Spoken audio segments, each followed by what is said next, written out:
திருப்பாடுகளின் ஆண்டவர் இயேசு கிறிஸ்துவில் எனக்கு மிகவும் பிரியமான சகோதர சகோதரிகளே, தவக்காலம் 3ஆம் ஞாயிறு.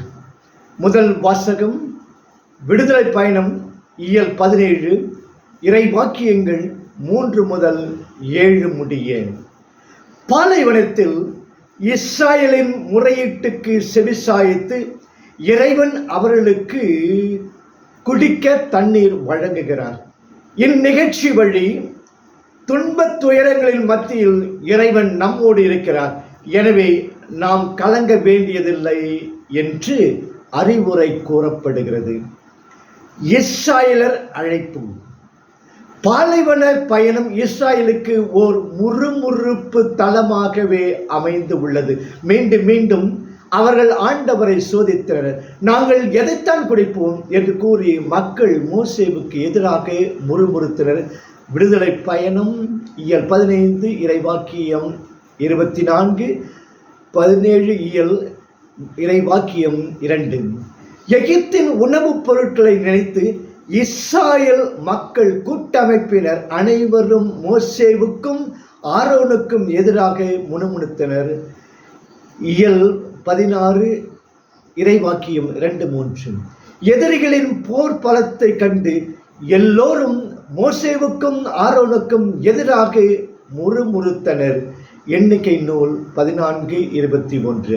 ஆம், இறைவன் நம் பொருட்டு செய்த அனைத்து நற்செயல்கள் சிறப்பாக அடிமைத்தனத்திலிருந்து அவர் தந்த விடுதலையை மறந்து முறுமுறுக்கின்றனர். நாம் ஒன்றும் அவர்களிலிருந்து மாறுபடவில்லை. சிறு சிறு அசௌகரியங்களுக்காக நாம் முறையிடுவது இல்லையா? கடவுளுக்கு எதிராக முறுமுறுத்து பேசியது இல்லையா? எதை உண்போம், எதை குடிப்போம், எதை உடுத்துவோம், மத்தேயு 6:31 என்பதிலேதான் நம் நேரமும் காலமும் கழிகின்றன என்பதிலேதான் நம் நேரமும் காலமும் கழிகின்றன. அல்லது பராமரித்து பாதுகாக்கும் இறைவனிடம் நம்பிக்கை வைத்து துன்பங்களை எதிர்த்து வீறு நடை போட கற்றுக்கொண்டுள்ளோமா? மோசே பரிந்து பேசல். விடுதலை பயணத்தை ஆண்டவரின் தலைமையிலே முன்னின்று நடத்திய மோசே மக்களின் முறுமுறுப்பு கண்டு மனம் தளர்ந்து விடவில்லை. தன் சொந்த திறமையிலும் பலத்திலும் நம்பிக்கை வைக்கவில்லை. மாறாக அவ்விடுதலை பயணத்தின் தலைவரிடமே சென்று வேண்டுகின்றனர். மோசே இங்கு ஒரு குருவாக மாறுகிறார் எனலாம். திருப்பாடல் 99:6. மக்களுடைய முறுமுறுப்புகளை ஜெபமாக மாற்றி இறைவனிடம் எடுத்து கூறுகிறார். மக்களுக்கும் இறைவனுக்கும் இடையில் இணைந்து கொண்டு மக்களுக்கும் இறைவனுக்கும் இடையில் இருந்து கொண்டு மக்களுடன் இறைவனையும் இறைவனிடம் மக்களையும் இணைக்கும் பாலமாக அமைக்கின்றார். நமது அழைப்பு இறைவனுக்கும் மக்களுக்கும் இடையே பாலம் கட்டுவதில் அமைய வேண்டாமா? பிறருக்காக துன்புறுவோர், நோயாளிகள், பாவிகளுக்காக இறைவனிடம் பரிந்து பேசுகிறோமா? தவக்காலத்தில் சிறப்பாக பாவிகளுக்காக ஒருத்தல் முயற்சிகள், தியாகங்கள், ஜபங்கள் செய்வோமா? ஆண்டவரின் உதவி. முறையிட்ட மக்களை கடவுள் தண்டிக்கவில்லை. மாறாக மோயிசின் ஜெபத்தை கேட்டு புதுமை வழி மக்களுக்கு உதவுகிறார்.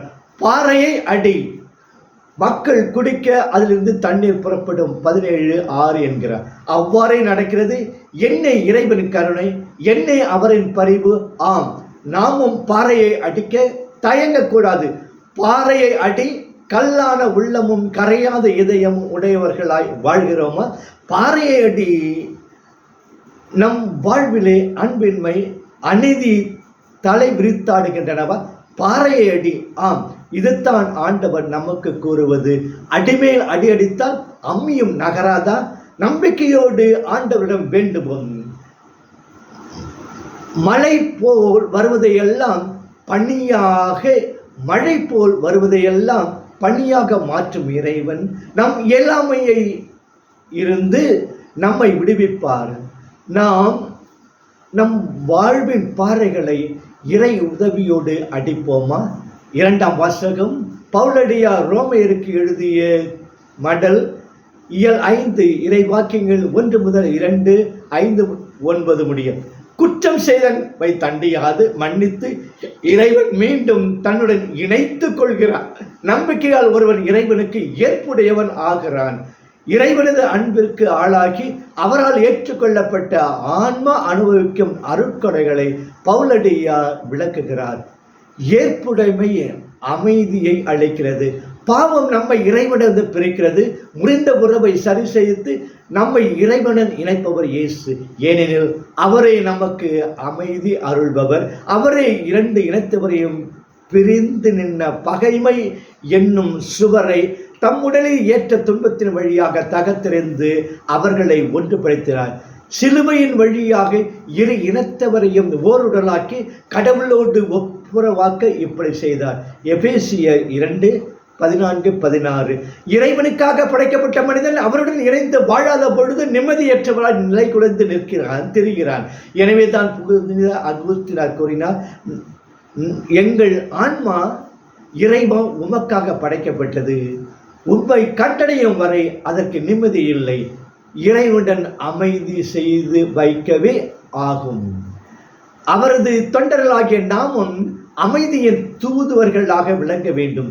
அமைதி ஏற்படுத்துவோர் பேறு பெற்றோர், ஏனெனில் அவர்கள் கடவுளின் மக்கள் என அழைக்கப்படுவர். மத்தேயு 5:9. நம்பிக்கையின் நாயகன் இறைவன். ஏற்புடைமையின் மற்றொரு பயன் நம்பிக்கையாகும். மனிதர் மீது வைக்கும் நம்பிக்கை நமக்கு ஏமாற்றத்தை அளிக்கலாம்.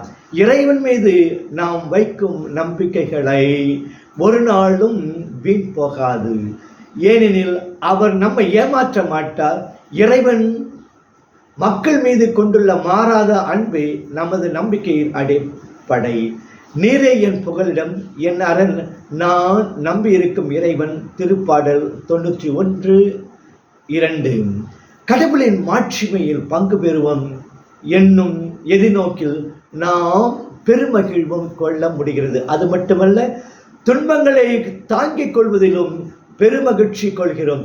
பெருமை பாராட்ட இடமில்லை என்று கூறிய பவுலடியார் 3:27-4:2 இங்கு பெருமை கொள்ள வேண்டும் என்று கூறும் பொழுது தம் சொந்த ஆற்றலை நம்பி அன்று தனக்கு அப்பாற்பட்ட ஆற்றலை நம்பிக்கை வைத்தே 4:11 பெருமைப்பட வேண்டும் என்கிறார். என் மீட்பராம் கடவுளை நினைந்து எனது மனம் பேறு வகை கொள்கிறது என்ற அன்னையின் பாடலும் சிந்தனைக்கு உரியது. நம்பிக்கை பொறுமைக்கு வித்திடுகிறது. துன்ப வேளையில் மனத்திடனை தருகிறது. இறைவனை நம்பி அஞ்சாது வாழ்கின்றேனா? இறையன்பு. இறைவன் நம்மீது கொண்டுள்ள அன்பு அளவற்றது. கடவுளை நமக்கு முதலில் அன்பு செய்ததால் நாமும் அன்பு செய்வோமாக என்கிறார் யோவான். 1 யோவான் 14:19. இறை என்பது தன்னையை மறப்பது, தன்னையே தருவது, படைப்பிலும் பாதுகாப்பிலும் மீட்பிலும் வெளிப்படுவது, தன்னையே தந்துவிட்டது போல் பக்தனும் தனக்கே உரிமை என்று எண்ணுவது. எனவே தன்னை தவிர வேற்று கடவுள் எவரும் செய்வதை வெறுப்பது. ஆண்டவருடைய திருப்பெயர் வேற்று தெய்வ வழிபாட்டை சகிக்காதவர். ஆகையால் அவர் எரிச்சல் உள்ள கடவுள். விடுதலை பயணம் 34:11. கிறிஸ்துவின் இறப்பு இறையன்பின் உச்சகட்டம். தன் நண்பர்களுக்காக உயிரை கொடுப்பதை விட சிறந்த அன்பு யாரிடமும் இல்லை. யோவான் 15:13 என்று கூறிய கிறிஸ்து தன் நண்பர்களுக்காக அன்று கடவுளையை எதிர்த்து கலகம் செய்த பாவிகளுக்காக, தன் பகைவர்களுக்காக இறந்தார் என்றால் இத்தகைய அன்பினை அளந்தறிய முடியாது. நாம் பாவிகளாய் இருந்தபோது கிறிஸ்து நமக்காக தம் உயிரை கொடுத்தார். இவ்வாறு கடவுள் நம்மீது கொண்டுள்ள அன்பை எடுத்து காட்டியுள்ளார். 9:10. என் அன்பை எப்படி என்பிக்கிறேன்? 3வது வாசகம் நற்செய்தி யோவான் 4 இறை வாக்கியங்கள் 5-4. யோவான் நற்செய்தியில் மட்டுமே காணப்படும் நிகழ்ச்சி மிகவும் பொருள் பொதிந்த ஒன்று. தமக்காலத்தில் மனமாற்ற அழைப்புக்கு ஏற்ற ஒரு வாசகம் இது. அன்று சமாரிய பெண்ணோடு உரையாடிய இயேசு இன்றும் நம்மோடு உறவாடி உயிருள்ள நீரை நமக்கு வழங்குகிறார். ஏற்றுக்கொள்ள நாம் தயாராக இருக்கின்றோமா? உயிருள்ள நீர் இயேசு அளிக்கும் நீர் தாகத்தை தணிக்கும் 4:14. உயிருள்ள நீர் 4:11. அது கடவுளை அளிக்கும் கொடை 14:10. முடிவில்லாத வாழ்வை அளிக்கும் நீர் 4:14. இந்நீர் பழைய ஏற்பாட்டில் இறைவன் மக்கள் அளிக்கும் நல் வாழ்வை குறிக்கும். வாழ்வு தரும் ஊற்று உம்மிடமே உள்ளது, உமது ஒளியால் யாமும் ஒளி பெறுகின்றோம். திருப்பாடல் 36:9. மீட்பருளும் ஊற்றிலிருந்து நீங்கள் அகமகிழ்வோடு தண்ணீர் முகந்து கொள்வீர்கள். எசாயா 12:3-35:1. அல்லது இறைவனை அளிக்கக்கூடிய ஞானத்தை சுட்டும் ஞானமாகிய நீரை பருக அளிக்கும். சீராக்கு ஞானம் 15:3. என்னை குடிப்பவர்கள் மேலும் தாகம் கொள்வார்கள். சீராக்கு ஞான நூல் 24:21. புதிய ஏற்பாட்டில் இந்நீர் தூய ஆவியாரையே குறிக்கும். என்னிடம் நம்பிக்கை கொள்வோர் பருகட்டும், அவருடைய உள்ளத்திலிருந்து வாழ்வு தரும் தண்ணீர் ஆறாய் பெருக்கெடுத்து ஓடும். தம்மிடம் நம்பிக்கை கொண்டிருப்போர் பெறப்போக்கும் தூய ஆவியை குறித்து அவர் இவ்வாறு சொன்னார். யோவான் 7:37-39. ஆம், இறை வாழ்வை, இறை ஞானத்தை, இறை ஆவியாரை அபரிமிதமாக நமக்கு தரும்படி இயேசுவிடம் வேண்டுமோமா? ஐயா, அத்தண்ணீரை எனக்கு கொடும். 4:15. உயிருள்ள வழிபாடு. ஜெபம் அல்லது வழிபாடு என்பது நம்மிடம் உள்ள இறைத்தன்மையை மக்களுக்கு அப்பால் உள்ள இறைத்தன்மையோடு உறவாடுவது எனலாம். இதை பவுலடியார் எதற்காக, எப்படி நாம் இறைவிடம் வேண்டுவது என்று நமக்கு தெரியாது. தூய ஆவியாத்தாமே சொல்வடிவம் பெற முடியாத நம்முடைய பெருமூச்சுகளின் வாயிலாய் நமக்காக பரிந்து பேசுகிறார். ரோமையர் 8:26 என்பார். அந்த ஆவியினால் நாம் அப்பா, தந்தாய் என கூப்பிடுகிறோம். ரோமையர் 8:15 என்ற இயேசு குறிப்பிடுவது நமது ஜெபங்கள் தூய ஆவியாரால் தூண்டப்பெற்று இயேசுவின் பெயரிலே உண்மை நடத்தப்பட வேண்டும் என்பதாகும். நீங்கள் என் பெயரால் கேட்பதையெல்லாம் செய்வேன். யோவான் 14:13. நீங்கள் தந்தையிடம் என் பெயரால் கேட்பதையெல்லாம் அவர் உங்களுக்கு தருவார், கொடுப்பார். 15:16, 16, 24, 26 என்ற சொற்களிலும் இவ்வுண்மையே வெளிப்படுகிறது. எனவே நமது ஜெபங்கள், வழிபாடுகள் இறைவனை மையமாக வைத்து இறைவனிலே செயல்பட வேண்டும். புனிதர்களின் பக்தி முயற்சிகள், நவநாட்கள், கொண்டாட்டங்கள் இப்புனிதர்கள் இறைவனுக்கும் நமக்கும் நடுவிலே நிறுத்தி நம்மை இறைவனிடமிருந்து திசை திருப்பி விடக்கூடாது. இவ்வகையிலே நமது பக்தி முயற்சிகளை சோதித்து பார்ப்பது நல்லது. இறைவனிலே துவக்கி இறைவனிலே தொடர்ந்து இறைவனிலே முடிவு பெறும் வழிபாடு உண்மை வழிபாடு, உயிருள்ள வழிபாடு. ஆவியிலும் உண்மையிலும் செய்யப்படும் வழிபாடு. நம்பிக்கை வளர்ச்சி.